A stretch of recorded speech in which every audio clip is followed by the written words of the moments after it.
Hi everyone, कैसे हो? I hope कि आप सभी अच्छे होंगे, स्वस्थ होंगे और मस्त होंगे। तो डियर, जैसे कि आप सभी को पता है कि अभी एचटेट का जो सोशियोलॉजी का एग्जाम है, वो अभी एचटेट का एग्जाम 26 जुलाई को होना था और अब वो एग्जाम डेट एक्सटेंड होकर 30 31 जुलाई को फिक्स किया गया है। और उसके अकॉर्डिंग हम सोशियोलॉजी के लिए कुछ क्वेश्चंस लेके आए हैं जो PYQ पर आधारित हैं। उनको हम सॉल्व करेंगे और आप सभी अपनी स्टडी को अच्छी करेंगे और यहाँ से आपको काफी हेल्प होने वाली है। और ये अगर आप हैं चैनल पर नए, तो रिक्वेस्ट है आपसे कि चैनल को सब्सक्राइब कर लें और वीडियो को शेयर करें, जिससे कि ज्यादा से ज्यादा जो स्टूडेंट है, जो कैंडिडेट हैं, सोशियोलॉजी का एग्जाम दे रहे हैं, उनको इसका बेनिफिट हो सके। तो करते हैं स्टार्ट आज की अपनी इस वीडियो में। लगभग हम यहाँ पर 50 क्वेश्चंस को सोल्व करेंगे। तो डियर, करते हैं स्टार्ट। देखिए, हमारा पहला क्वेश्चन है और पहले क्वेश्चन में क्या है, यहाँ पर हमें क्वेश्चन में मैचिंग करना है, जिसमें कुछ बुक्स दी गई हैं। एक साइड में बुक्स हैं और दूसरी साइड में राइटर्स हैं। देखते हैं।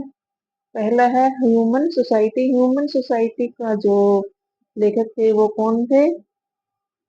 ह्यूमन सोसाइटी किंग्सले डेविस, यानी ह्यूमन सोसाइटी किंग्सले डेविस। दो, एक का दो, एक का दो, दो में भी है और फोर में भी है। इस प्रकार हम एनिमुलेट कर सकते हैं फर्स्ट और फोर्थ, फर्स्ट और थर्ड ऑप्शन को। तो human society Kingsley Davis, division of labour society Emile Durkheim ji, पहले का दो है।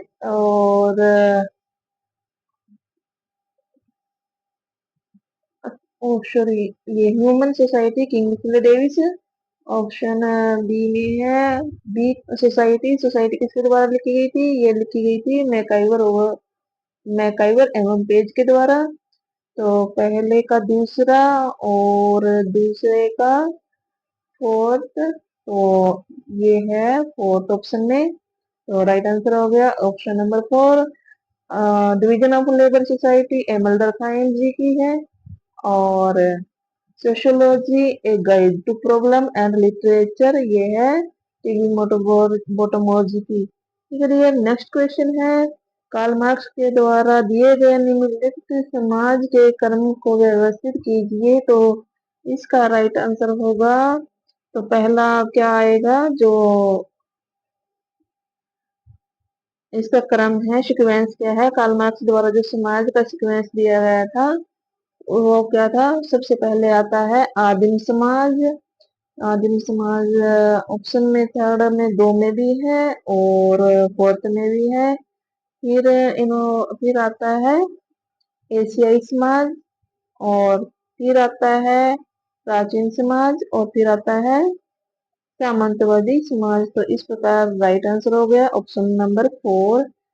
और नेक्स्ट क्वेश्चन है, किसने यांत्रिक एवं शारीरिक एकता के आधार पर सरल और औद्योगिक समाज के बीच अंतर को बताया था? यांत्रिक एवं शारीरिक एकता के आधार पर तो वो बताने वाले थे एमिल durkheim जी। देखिए डियर, यहाँ पर हम पढ़ते हैं सरल समाज और औद्योगिक समाज के बीच में अंतर।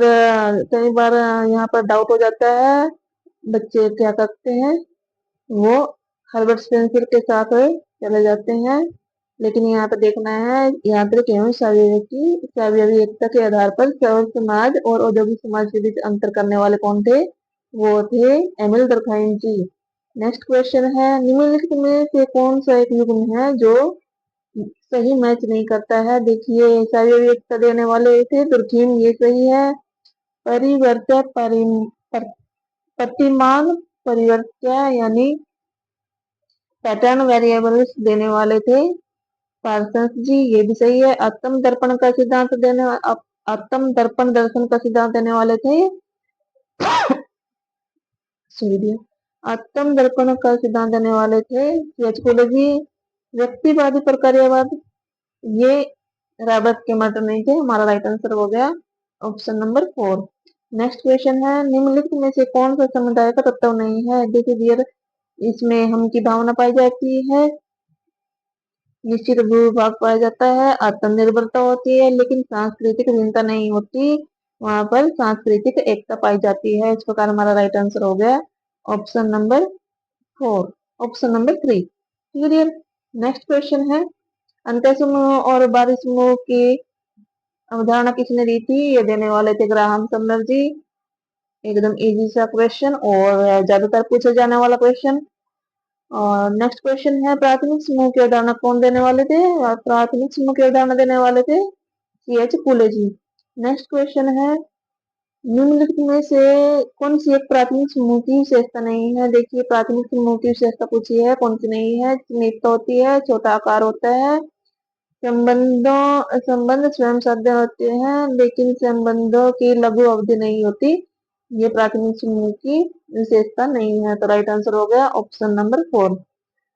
नेक्स्ट क्वेश्चन है, यहाँ दिया गया है, सूची दी गई है, यहाँ पर मिलान करना है, प्राथमिक समूह, सांख्यिकी समूह, संदर्भ समूह, अंतर समूह और बाहरी समूह। तो ये कॉन्सेप्ट दिए गए हैं, तो इनका कॉन्सेप्ट किसने दिया है, इसका मैच करना है। प्राथमिक समूह की अवधारणा देने वाले कौन थे? देखिए ऊपर क्वेश्चन भी आया है, तो वो थे C.H. पुले जी, यानी फर्स्ट का सेकंड हो गया, फर्स्ट का सेकंड एक ही ऑप्शन में है, ऑप्शन नंबर 2 में। तो प्राथमिक समूह की अवधारणा देने वाले थे C.H. पुले जी, और सांख्यिकी समूह की अवधारणा देने वाले कौन थे? वो थे रॉबर्ट ब्रिस्टेड जी। संदर्भ समूह की अवधारणा देने वाले थे रॉबर्ट किमर्टन। अंत्य समूह और बाहरी समूह की अवधारणा देने वाले थे, यानी कॉन्सेप्ट देने वाले कौन थे? ये थे ग्राहम समनर जी। नेक्स्ट क्वेश्चन है, संदर्भ समूह की अवधारणा देने वाले कौन थे? देखिए अभी ऊपर भी आया था, इतनी ही मैच करने वाले में कितना इजी क्वेश्चन है, कितना इजी पेपर है। ये है, तो इसका राइट आंसर क्या होगा? इसका राइट आंसर होगा रॉबर्ट के मर्टन जी। सोरोरेट। नेक्स्ट क्वेश्चन है, सोरोरेट विवाह क्या है? देखिए दिए, सोरोरेट विवाह है जब एक जो पति पत्नी होते हैं, पति की जब पत्नी एक्सपायर हो जाती है, तो वह अपनी जो मृत पत्नी है उसकी बहन से शादी कर लेता है, तो ऐसे विवाह को सोरोरेट विवाह कहते हैं। ठीक है डियर। नेक्स्ट क्वेश्चन है, द्रौपदी का पांडवों से विवाह किस प्रकार का एक उदाहरण था? ये जब द्रौपदी का विवाह विवाह के एक प्रकार में आता है, ये किस का उदाहरण? जो द्रौपदी है उसका पांडवों से विवाह, जो पांचों भाई थे उनके साथ द्रौपदी का विवाह किस प्रकार का उदाहरण है विवाह का एक? तो ये है जो पांचों भाई थे भ्रातृत्व बहुपति विवाह, यानी उसके बहुपति थे। ठीक है डियर। नेक्स्ट क्वेश्चन है, वह परिवार जिसकी सदस्यता पति पत्नी और अविवाहित बच्चों तक सीमित है, इसको किस में वर्गीकृत किया जा सकता है? तो ऐसा परिवार क्या कहलाएगा जिसकी सदस्यता पति पत्नी और अविवाहित बच्चों तक ही सीमित है? तो ऐसा परिवार एकाकी परिवार कहलाया जाएगा, अगर जिस परिवार में पति पत्नी और उसके जो बच्चे होते हैं वो शादीशुदा होते हैं और सभी इकट्ठे रहते हैं, तो ऐसे परिवार संयुक्त परिवार कहलाए जाएंगे। और जो एक परिवार जो काफी 3-4 से अधिक पीढ़ियों का परिवार है, एक साथ रहता है, तो ऐसा परिवार विस्तृत परिवार कहलाया जाएगा। ठीक है। नेक्स्ट क्वेश्चन है, यहाँ पर सूची दी गई है, सूची एक को सूची 2 से मिलाना है, तो इसमें क्या करना है, आपको मैच करना है। जैसे कर्ता दिया गया है, तो कर्ता कौन होता है? पितृस्थात्मक परिवार, ये क्या होता है, इसे क्या कहा जाता है? अंतःसमूह क्या होता है? अनुलोम विवाह क्या होता है? ये आपको यहाँ पर मैच करना है। कर्ता कौन होता है डियर? कर्ता होता है परिवार का मुखिया। तो ऑप्शन ए का मैच कर रहा है, दो देख डियर, ऑप्शन 1 में भी 2 है और ऑप्शन 2 में भी है। इस प्रकार हम थर्ड और फोर्थ ऑप्शन को एलिमिनेट कर सकते हैं, और दोनों ऑप्शन में से इनमें से कोई सा एक ऑप्शन राइट आंसर होगा। फिर आता है पितृसत्तात्मक परिवार। पितृसत्तात्मक परिवार कौन सा होता है? ऐसा परिवार जहाँ का मुखिया क्या होता है, पुरुष होता है, तो वो पितृस्थात्मक परिवार कहलाता है। तो पितृस्थात्मक इसका बी का ऑप्शन का 4 से मैच कर रहा है। तो देखिए, तो राइट आंसर हो गया ऑप्शन नंबर 2। ये ऑप्शन नंबर 2 में बी का 4 है। अंतः परिवार कौन सा होता है, नहीं, अंतः विवाह कौन सा होता है, जो समूह के अंदर ही विवाह करे वो अंतः विवाह कहलाता है। ठीक है डियर। और अनुलोम विवाह क्या होता है, अनुलोम विवाह होता है जो उच्च जाति का पुरुष होता है और निम्न जाति की स्त्री से विवाह करता है, वो अनुलोम विवाह कहलाता है। और डियर, प्रतिलोम विवाह क्या होता है, जिसमें एक उच्च जाति की लड़की होती है और निम्न जाति का लड़का होता है, वो प्रतिलोम विवाह कहलाता है। ठीक है डियर।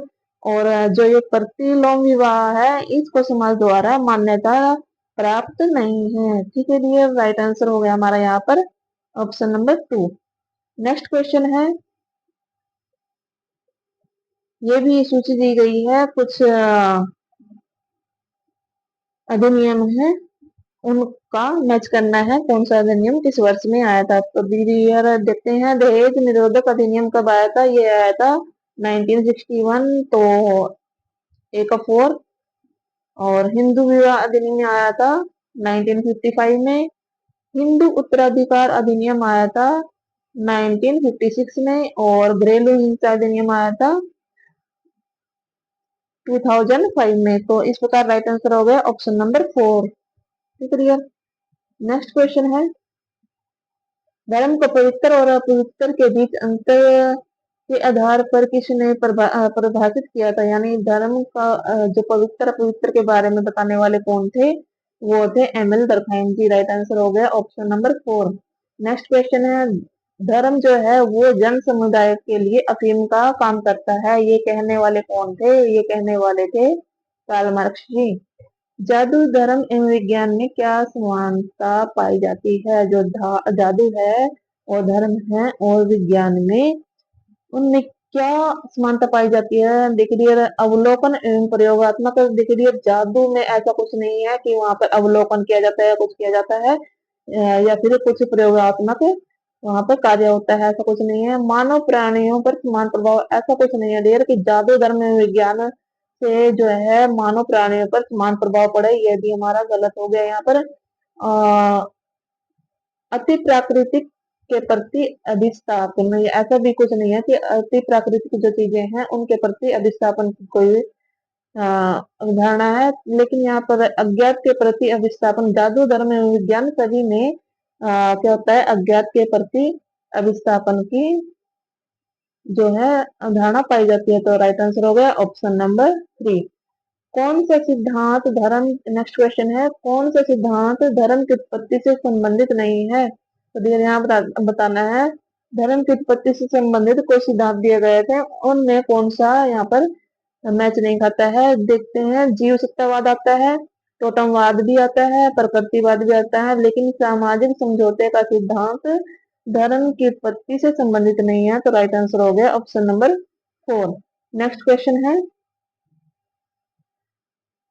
संप्रदायवाद में निम्न में से कौन सा तत्व नहीं होता। जो संप्रदायवाद होता है तो उसमें कौन सा तत्व नहीं होता है। देखिए, संप्रदायवाद में पूर्वाग्रह भी होता है, संप्रदाय जहाँ पे होता है वहां पर तनाव भी पाया जाता है, और संप्रदायवाद में असुरक्षा की भावना हमेशा कंडीशन, यानी संप्रदाय उसमें ऐसी सिचुएशंस असुरक्षा की बनी रहती है, लेकिन सही सहनता इसका एक तत्व नहीं है। तो डियर, ये रहा right answer option number A, इसका राइट आंसर हो गया सही सुनता, जो संप्रदायवाद का एक तत्व नहीं है। नेक्स्ट क्वेश्चन है, सांप्रदायिकता क्या है।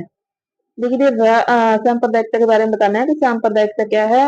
फर्स्ट अपने ऑप्शन है, अपनी भाषा के प्रति अंधनिष्ठा।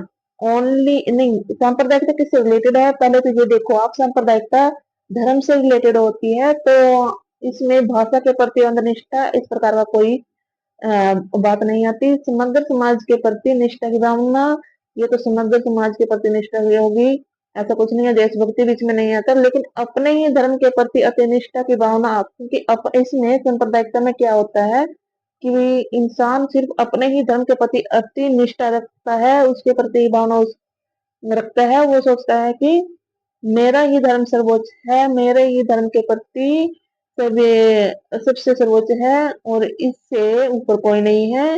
वो सोचता है कि अन्य धर्म जो है वो हीन है मेरे धर्म के आगे। तो अपने ही धर्म के प्रति अतिनिष्ठा की भावना, ये हो गया सांप्रदायिकता का एक उदाहरण। ठीक है, राइट आंसर हो गया ऑप्शन नंबर 4। नेक्स्ट क्वेश्चन है, भारत में जाति असमानता उन्मूलन के उपचारात्मक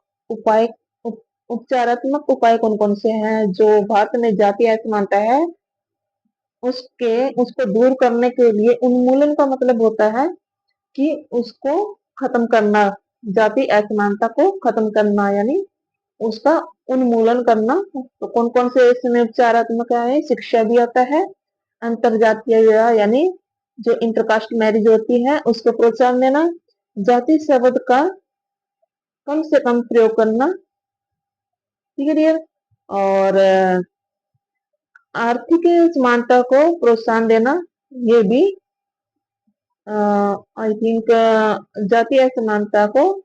तो डियर यहाँ पर राइट आंसर हो गया ऑप्शन नंबर 3। नेक्स्ट क्वेश्चन है, भारत सरकार द्वारा पहला भ्रष्टाचार निरोधी अधिनियम कब पारित किया गया था? तो डियर इसका राइट आंसर होगा ऑप्शन नंबर 2। तो भारत सरकार द्वारा पहला भ्रष्टाचार निरोधी अधिनियम 1947 में पारित किया गया था। ऑप्शन 2 राइट आंसर हो गया। नेक्स्ट क्वेश्चन है, सामाजिक परिवर्तन के निम्नलिखित सामाजिक विचारकों में से कौन सा विषम है? यानी जो सामाजिक परिवर्तन है उससे संबंधित जो विचारक हैं, सामाजिक विचारक हैं, वो कौन कौन से हैं? वो है काम्टे जी हैं, सोरोकिन जी हैं, कार्ल मार्क्स जी हैं, लेकिन जूलियन स्टीवार्ट जी ये सामाजिक परिवर्तन के विचारकों में नहीं आते। नेक्स्ट क्वेश्चन है, चेतनात्मक संस्कृति की अवधारणा किसने दी थी? जो चेतनात्मक संस्कृति है इसकी अवधारणा देने वाले थे विक्रम सोरेकिन जी। राइट आंसर हो गया ऑप्शन नंबर 2। नेक्स्ट क्वेश्चन है, निम्नलिखित में से किसने सामाजिक परिवर्तन के लिए प्रौद्योगिक निर्धारक को उत्तरदायी माना? तो जो प्रौद्योगिक सामाजिक परिवर्तन के लिए प्रौद्योगिकी का निर्धारक उत्तरदायी माना, वो मानने वाले थे थॉर्स्टेन वेबलन जी। राइट आंसर हो गया ऑप्शन नंबर 3। नेक्स्ट क्वेश्चन है, सामाजिक परिवर्तन की प्रक्रिया जो लोगों में सकारात्मक गुणों से संबंधित है। जो सामाजिक परिवर्तन की प्रक्रिया उसमें जो लोगों में सकारात्मक गुणों से संबंधित है वो कौन सी है? देखिए, अगर सामाजिक परिवर्तन होगा तो परिवर्तन के जो सकारात्मक गुण हैं उससे संबंधित है विकास यानी डेवलपमेंट होगा। इस प्रकार की इसमें गुण होंगे जो सामाजिक परिवर्तन है। उससे परिवर्तन से यानी कि नेगेटिव वहां पे परिवर्तन नहीं होगा, पॉजिटिव परिवर्तन होगा, तो वहां पर विकास होगा। ठीक है, नेक्स्ट क्वेश्चन है, मार्क्स के अनुसार सामाजिक परिवर्तन उत्पन्न करने वाली शक्ति कौन सी है? तो जो सामाजिक परिवर्तन उत्पन्न करने वाली शक्ति है वो है आर्थिक। क्योंकि डियर जो कार्ल मार्क्स का जो स्टडी थी उन्होंने आर्थिक आधार पर ही सामाजिक की स्टडी की थी। ठीक है, नेक्स्ट क्वेश्चन है, यहाँ पर लेखक हैं और उनके कुछ परिप्रेक्ष्य हैं, तो मैच करना है यहाँ पर लेखक और परिवर्तन जो उनके परिप्रेक्ष्य है बताना है। जो सोरोकिन है, देखिए डियर आपने अगर पिछला क्वेश्चन देखा है तो उसमें सोरोकिन का क्वेश्चन आया था। सोरोकिन चक्रीय सिद्धांत देने वाले सोरोकिन थे। वन का टू वन का टू एक में भी है और ऑप्शन नंबर 3 में भी है। बेहरनडार्फ जी थे, बेहरनडार्फ जी ने कौन सा परिप्रेक्ष्य दिया था? उनका था द्वंद्वात्मक परिप्रेक्ष्य। बी का थ्री बी का थ्री बी का थ्री बी का थ्री फर्स्ट ऑप्शन में है बी का 3। तो राइट आंसर हो गया ऑप्शन नंबर 1। स्पेंसर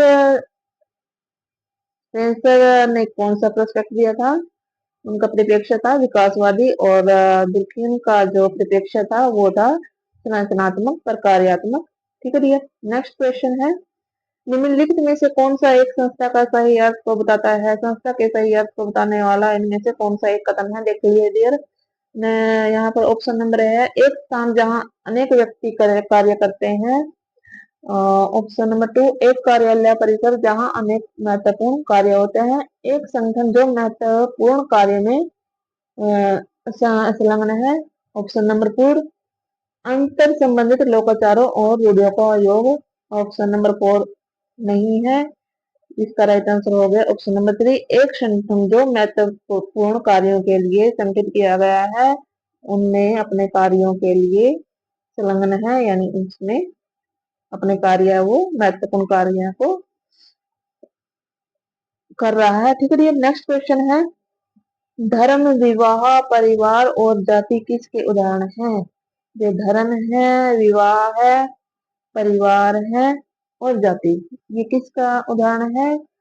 देखिए अभी ये क्वेश्चन आया था ना कि कौन सी एक संस्था का सही उदाहरण है, तो संस्था में कौन कौन आते हैं? धर्म आता है, विवाह आता है, परिवार आता है और जाति। ये एक ऐसे संगठनात्मक यानी संस्था है, सामाजिक संस्था के ये रूप माने जाते हैं जिनके अनुसार वो अपना अपना कार्य कर रहे हैं सुचारू रूप से। ठीक है। नेक्स्ट क्वेश्चन है, निम्नलिखित में से कौन सा समिति का एक उदाहरण है? समिति यानी समिति कौन सी है? इसमें गांव भी नहीं आएगा, वर्ग नहीं आएगा, जाति भी नहीं आएगा, लेकिन जो श्रमिक संघ है वो समिति का उदाहरण है। तो राइट आंसर हो गया ऑप्शन नंबर 3।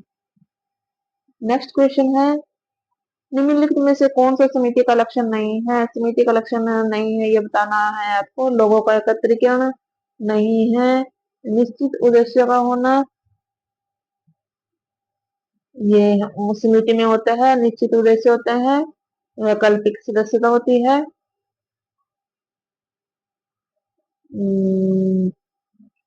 यहाँ पूछा है समिति का लक्षण नहीं है क्योंकि समिति एक लोगों का एकत्रीकरण है, होता है, निश्चित उद्देश्य का होना, इसमें निश्चित उद्देश्य पाए जाते हैं, लेकिन स्थायित्व तो वहां पर नहीं पाया जाता क्योंकि समिति अपने किसी निश्चित उद्देश्य की पूर्ति के बाद उसको विघटित हो जाती है, यानी वो स्थायित्व उसका खत्म हो जाता है, यानी कुछ टाइम के लिए समिति का निर्माण किया जाता है, ये परमानेंट नहीं होती। फिर नेक्स्ट क्वेश्चन है, संस्कृति की छोटी से छोटी इकाई कौन सी होती है? संस्कृति की सबसे छोटी इकाई होती है सांस्कृतिक तत्व।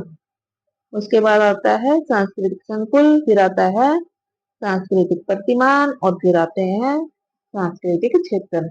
इस प्रकार ये पैटर्न होता है इसका। ठीक है डियर। नेक्स्ट क्वेश्चन है, अपनी स्वयं की संस्कृति को श्रेष्ठ मानकर मूल्यांकन करने की प्रवृत्ति क्या कहलाती है? जो अपनी ही संस्कृति को श्रेष्ठ मानते हैं, ऐसी संस्कृति प्रवृत्ति क्या कहलाती है? वो कहलाती है एंथ्रोसेंट्रिज्म, यानी सर्व संस्कृति केंद्रवाद। तो इसका राइट आंसर हो गया ऑप्शन नंबर 3। नेक्स्ट क्वेश्चन है, इनमें से संस्कृति की एक विशेषता कौन सी नहीं है? देखिए डियर, पहला ही ऑप्शन गलत है, संस्कृति हस्तांतरित नहीं होती, ऐसा नहीं है। उसका राइट आंसर होगा ऑप्शन नंबर ए, संस्कृति हस्तांतरित होती है, पीढ़ी टू पीढ़ी वो पीढ़ी टू पीढ़ी हस्तांतरित होती रहती है। संस्कृति सीखी भी जाती है, संस्कृति सामाजिक होती है, संस्कृति अधिव्यक्तिक एवं अधिशाब्दिक होती है। तो राइट आंसर हो गया ऑप्शन नंबर 1। नेक्स्ट क्वेश्चन है, सांस्कृतिक संकुल का क्या अर्थ है? संस्कृति की सबसे छोटी इकाई होती है? नहीं डियर, सांस्कृतिक तत्वों का योग। हाँ, यहाँ पर राइट आंसर हो गया ऑप्शन नंबर 2। ये ऊपर भी आया था क्वेश्चन कि जो सांस्कृतिक तत्व है, संस्कृति की सबसे छोटी इकाई कौन सी है? वो है सांस्कृतिक तत्व। और मैंने बताया था कि जो सांस्कृतिक तत्वों का योग क्या कहलाता है? वो कहलाता है सांस्कृतिक संकुल। तो ये सांस्कृतिक संकुल के बारे में पूछा गया कि सांस्कृतिक तत्व संकुल क्या होता है? तो सांस्कृतिक संकुल सांस्कृतिक तत्वों का योग होता है। तो राइट आंसर हो गया ऑप्शन नंबर 2। नेक्स्ट क्वेश्चन है, गरीबी की संस्कृति का विचार किसके द्वारा दिया गया था? तो ये दिया गया था ऑस्कर लेविस्की। तो राइट आंसर हो गया ऑप्शन नंबर 1, गरीबी की संस्कृति का विचार। नेक्स्ट क्वेश्चन है, निम्नलिखित में से कौन सी वैज्ञानिक अभिमुखन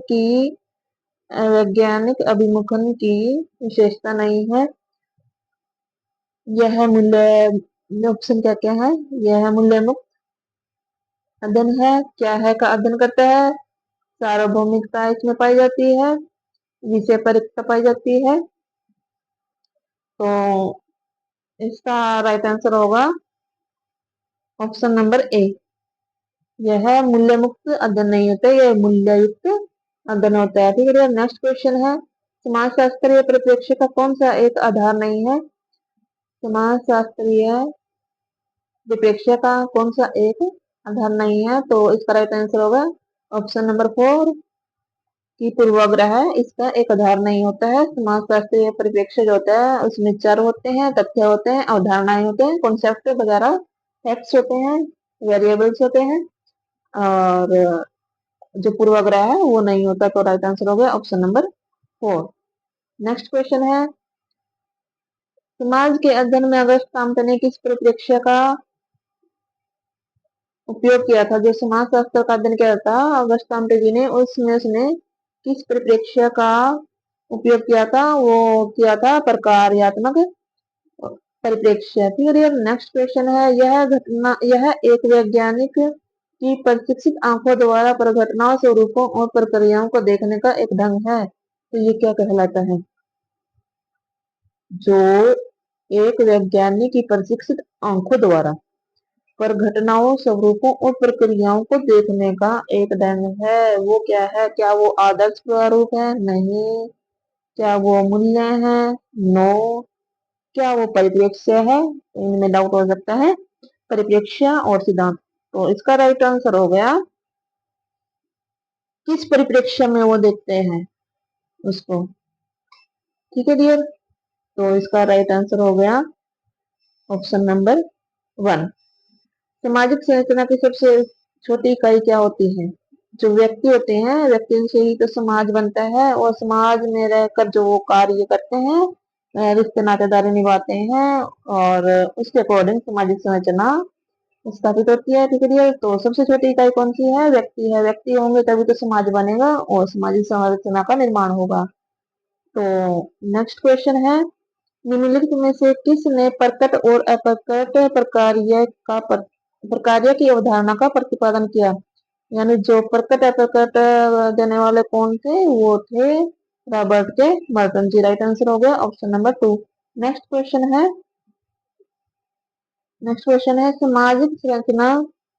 सामाजिक संरचना की अवधारणा का सर्वप्रथम किसने उपयोग किया था? तो सामाजिक संरचना की अवधारणा का प्रयोग करने वाले थे हर्बर्ट स्पेंसर जी। राइट आंसर हो गया ऑप्शन नंबर 4। नेक्स्ट क्वेश्चन है, पार्सन्स के अनुसार इनमें से क्या समाज व्यवस्था की प्रकार्यात्मक पूर्व आवश्यकता नहीं है? पार्सन्स के अनुसार इंग्लिश वर्जन लिखते हैं इसका, एजिल का सिद्धांत दिया था उन्होंने। तो पैटर्न्स इसका गोल अटेनमेंट भी है, अडेप्टेशन गोल अटेनमेंट भी है, अडेप्टेशन भी है, pattern maintenance and tension management ये भी है, लेकिन सोशल डिसीजन यानी सामाजिक परिपक्वता ये नहीं है। इसका राइट आंसर हो गया ऑप्शन नंबर 1। नेक्स्ट क्वेश्चन है, social theory and social structure book किसकी है? ये है social theory and social structure, ये लिखने वाले थे Robert K Merton ji. Right answer option number 4।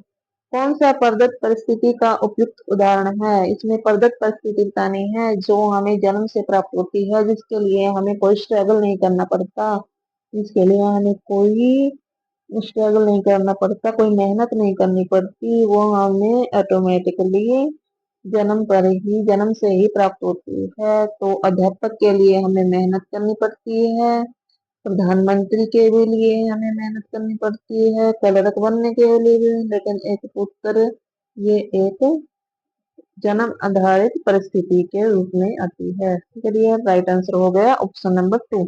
Next question है, यहाँ सूची दी गई है, इनको मिलाना है। तो देखते हैं भूमि का तनाव क्या होता है।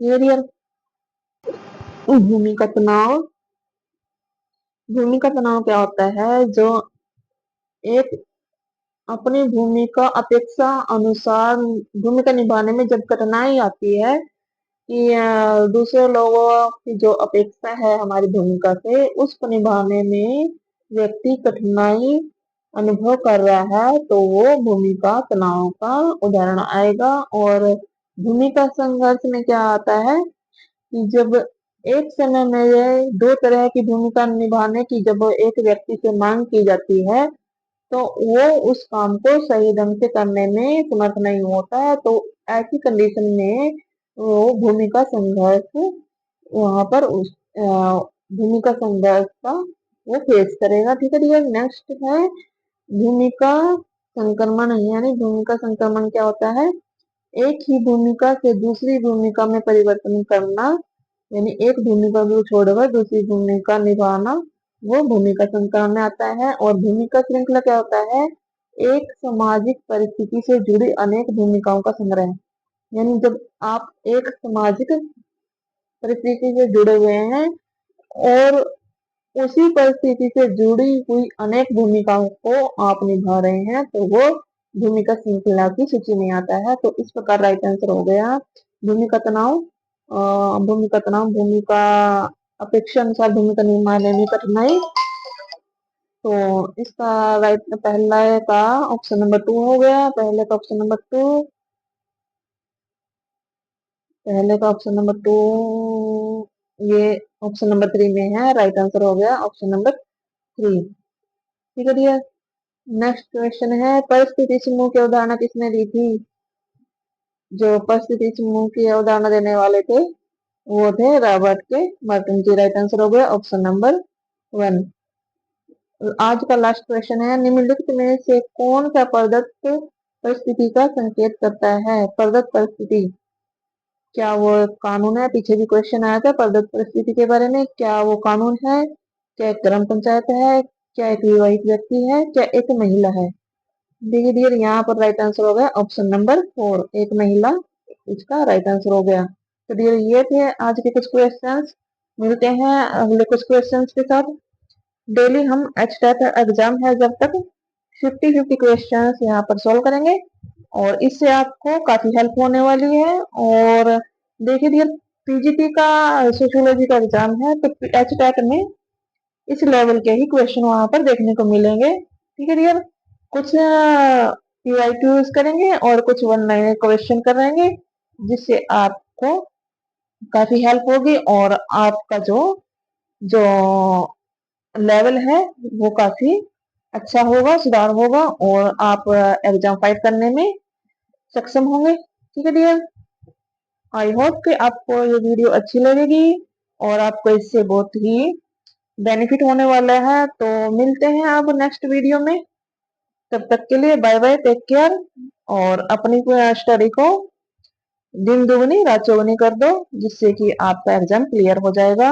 आई होप इससे आपको काफी हेल्प होने वाली है। ठीक है भैया, मिलते हैं नेक्स्ट वीडियो में, तब तक के लिए बाय बाय। और चैनल पर नए हैं तो चैनल को सब्सक्राइब कर दें, जाते हुए वीडियो को लाइक जरूर करना और वीडियो को शेयर करना जरूर। ठीक है डियर, ओके, बाय बाय।